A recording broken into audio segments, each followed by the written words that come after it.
we begin with the state's budget. State lawmakers have to pass a balanced budget based on how much revenue the state is projected to earn. An economic forum makes those projections and is now forecasting a revenue decrease of about $191 million over the next 2 years. For more on the fallout from this, we bring in Tabitha Mueller, Capitol Bureau Chief Reporter of the Nevada Independent. Tabitha, thank you for joining us. Thanks for having me on. All right, tell us about this economic forum. Who's on it and how does it work?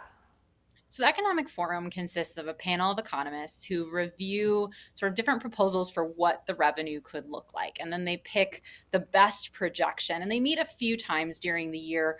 The one that we really care about, though, is May, when they meet and they sort of say, okay, let's look at the updated numbers. Do we need to shift anything? And so that's sort of what we're talking about today, because obviously no one has a crystal ball to know exactly what's going to happen. But we can at least look at indicators and changes and say, what do we think is going to happen and how do we budget for that in the upcoming biennium or the 2-year state budget cycle? Okay, and as you reported, this is the first time since 2009 that projected revenue has decreased mid-session. 2009, that alone makes me think This is a big deal.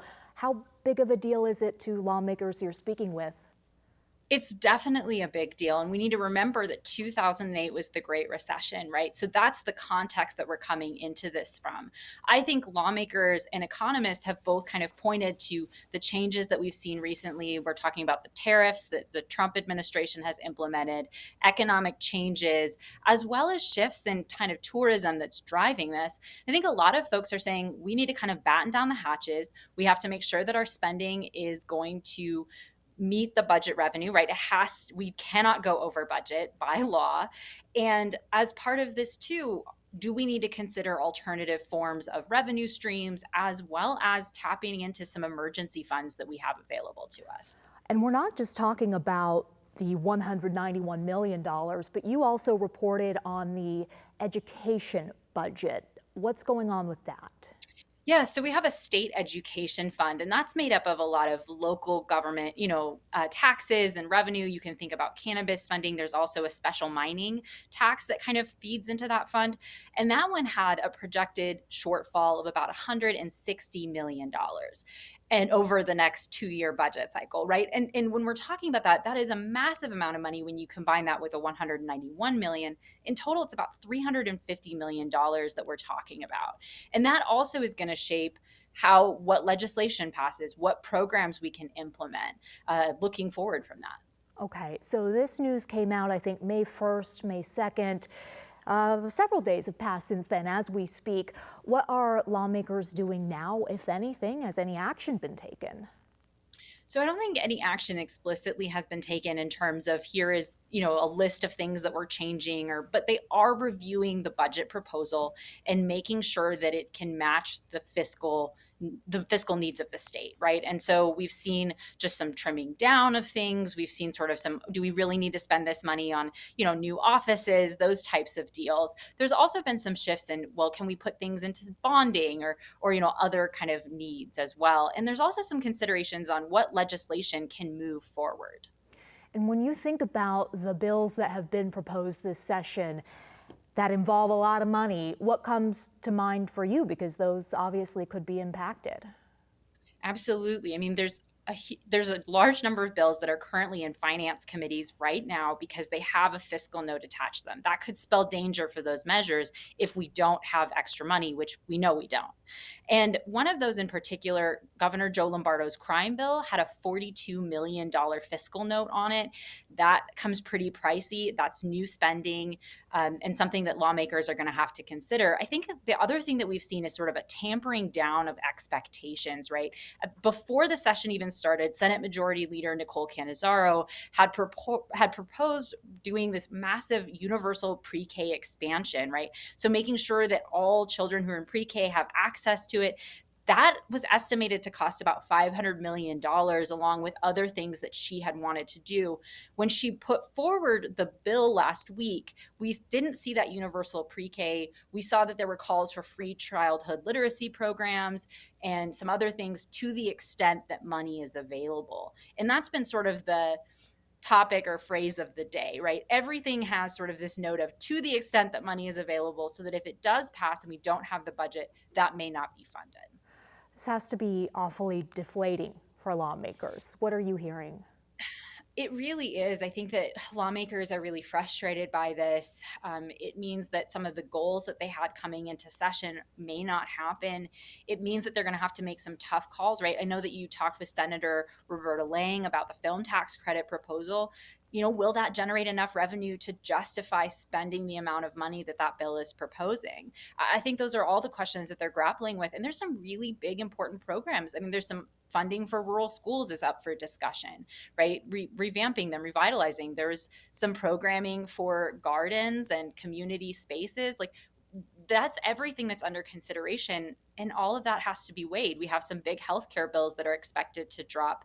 One from Governor Joe Lombardo. He talked about it in his State of the State address, and in his State of the State address, he said he wanted to kind of bring something to help provider shortages. We have graduate medical education proposals.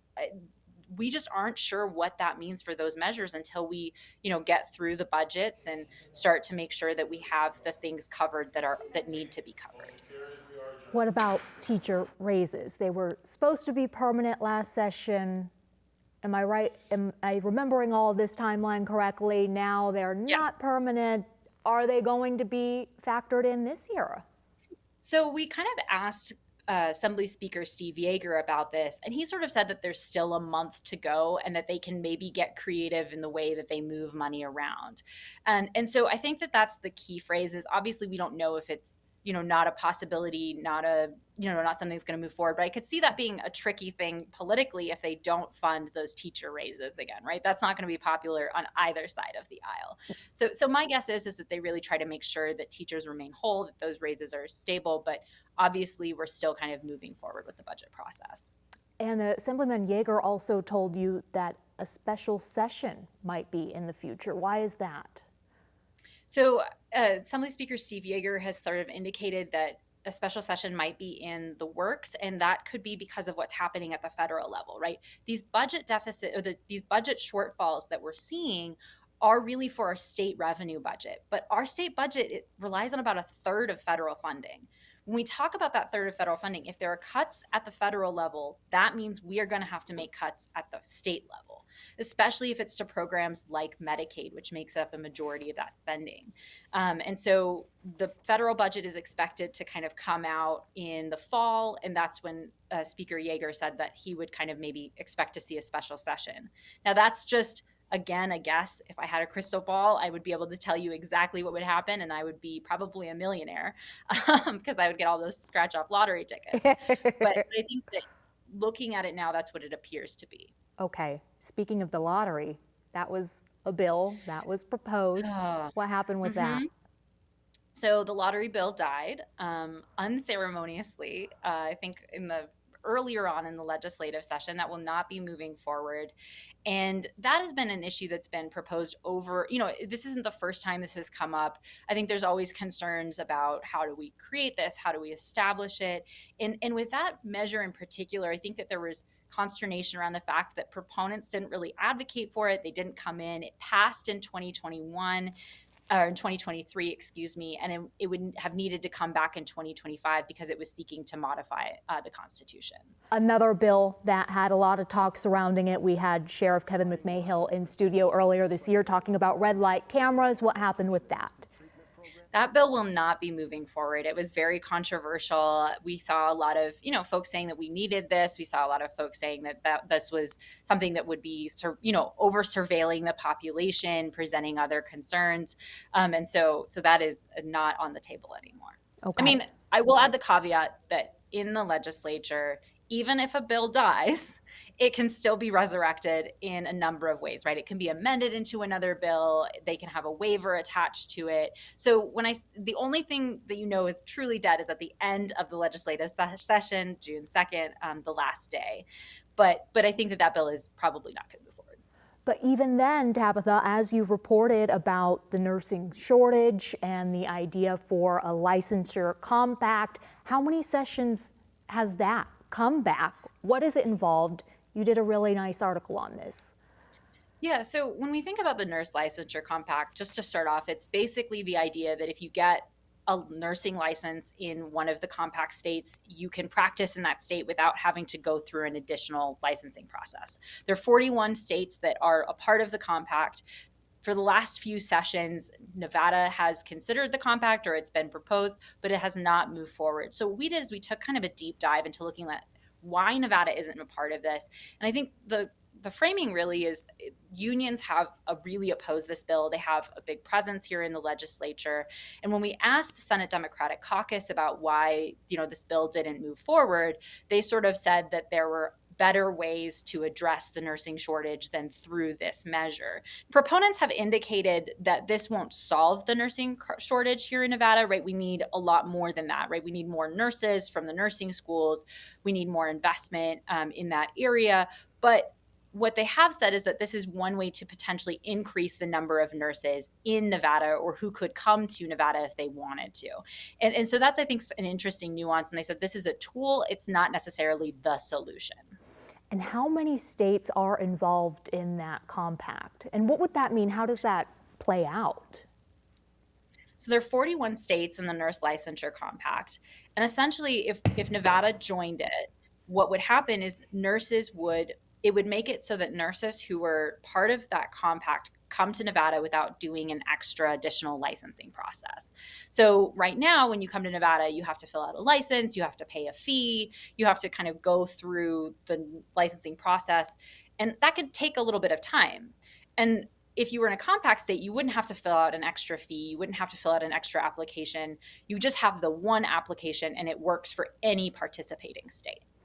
And so opponents, when asked, why not just give it a try, what do they say?